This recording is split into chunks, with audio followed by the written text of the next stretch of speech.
Hey guys, welcome to EuroLeague Fantasy Talks. Fair few people have been asking for me to do episodes again for BasketNews EuroLeague Fantasy, so here we are. This episode is for you folks and whoever is interested.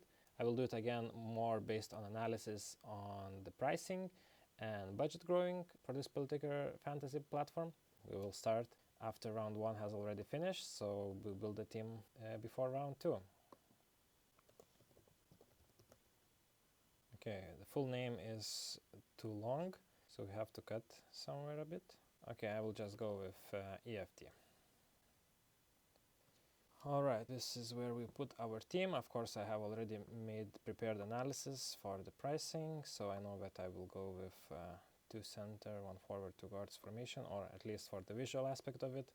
Where I want to start is that BasketNews guys, they did quite well in pricing the players, because there were not so many players that overperformed their pricing twice. So there were at least 6 players, one of them being Niels Giffey, which apparently has a surgery, so we cannot pick him. So we are left only with 5 guys that will retain their price if they score 0 fantasy points or more, of course, but if at least 0 is scored, we still will not drop in price. So the first player that we will pick in the center position, it's actually Mamadou Jaitech from Monaco. Costs 791k, and of course all these price speculations, because we only receive a price change if the player actually plays at least a second in the mentioned game in the round 2, including Jaitech. His price will only change up or down if he will actually play, so unless of course he will get minus 10 PAR, then of course his price will drop, but actually if he scores 0, his price will still grow, so he performed that well compared to his price. Definitely a safe pick to go with, and also of course I do expect for Mam Jaitech to play, as he played in the French league, and also double EuroLeague game week is coming next week after this one. So definitely all the teams will have to do rotations, and more guys are expected to get minutes, and including our guy Jaitech here. Good guy to pick. Hopefully, of course, he scores more PAR, so increases his price even more. But we go for him as, yeah, he's only one of the 5 players that we are safe to pick. And another center position player, I will go with Sil Rivera, of course, as he performed so well in round 1. And he's being the main center position player of his team. So there was only one forward position player that was safe to pick according to the performance compared to the price, and it was Mikael Jantunen from Paris team. He actually was priced very good in the beginning, in a sense that you guys should have picked him already. You see, his popularity is 8%, so some people noticed the good pricing that he had, because he was priced for only 350k. Anyway, he's still very good to pick. He's the main power forward position player of his team, so he gets rebounds, he can also shoot, and yeah, definitely a good PAR player. I wouldn't be surprised that he would have above 10 PAR average throughout the season. But now, even if 0 PAR, his price will continue growing, so definitely pick him.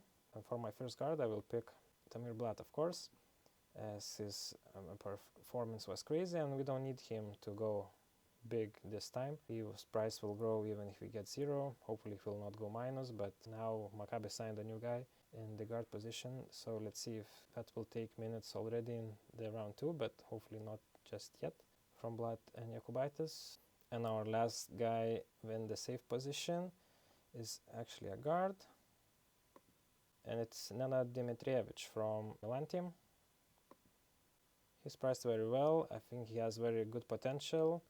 He will not get too many problems with his personality, as he already had a technical in the first game, so hopefully he will stay intact, but that's the history that he has. He is a bit problematic player in the sense of teammates and overall game, so more like mentality problems, but hopefully he can stay good, as he definitely has a potential and talent. So he's still safe to pick because of his good performance, and now if Polmaro is injured, he might get even more playing time. So let's hope he will bring us a lot of fantasy points. And now we will go into a zone of players that if they get 0 PAR or 0 fantasy points, actually then they will drop a little bit in price, but still they are the safest options and still have obviously good potential. If they just score a little bit more few PAR, then they will grow in price, can increase our budget. So the first player I have to pick is Alpha Diallo. with Korkmaz injured and Mike James still recovering, in a sense that he's not getting so many minutes. He played about 20 minutes in the first game, so Diallo is covering throughout those 2 and 3 positions. Yeah, so I expect another good game. Hopefully offensively he can score again a lot of points.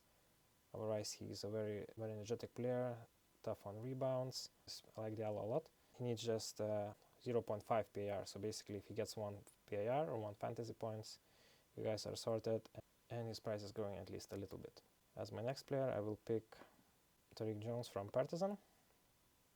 Shout out to Drapaki for saying that Tariq Jones will be in top 10 by PAR in this season, so let's see about that, but he's definitely had a good start, which makes him a good player to pick, even if it's a tough matchup against Real Madrid, but still Tariq Jones can get some fantasy points, I'm pretty sure.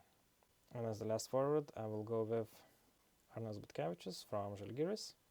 Butkevičius is not so much of PAR player, he's more of a glue guy and defensive machine, but still he has good stats, so if he gets at least 2 PAR his price will grow. Safe choice for 172k.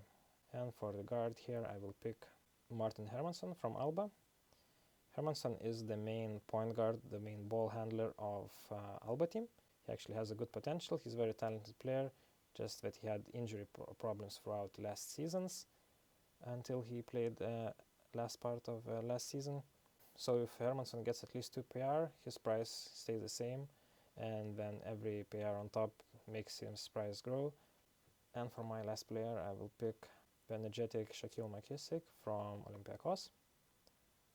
He costs 713k and has good stats. He just needs 1 PAR for his price not to drop. So if you guys pick him, he should perform quite well against Žalgiris, I'm pretty sure, because Bartzokas is still struggling with his team, and like trusted players like McKissick seem to be getting a good amount of minutes. So we go with McKissick, and yeah, that's my team. I still have some money in the budget for trades after round 2. These are pretty much all safe options with some little risk. So just remember that this is a triple turn round of EuroLeague, so it means there is games on Wednesday, Thursday and Friday, so you can change captain 3 times, so good thing to remember. And don't forget, of course, to make your changes in between rounds. I will go with Diallo as my captain, as I don't believe that Blood can score as many points in 2 games in a row. So this is my team for round 2. That's all, guys. For more content on EuroLeague Fantasy, please consider liking the video and subscribing to the channel. Thank you for watching, and see you on the next one.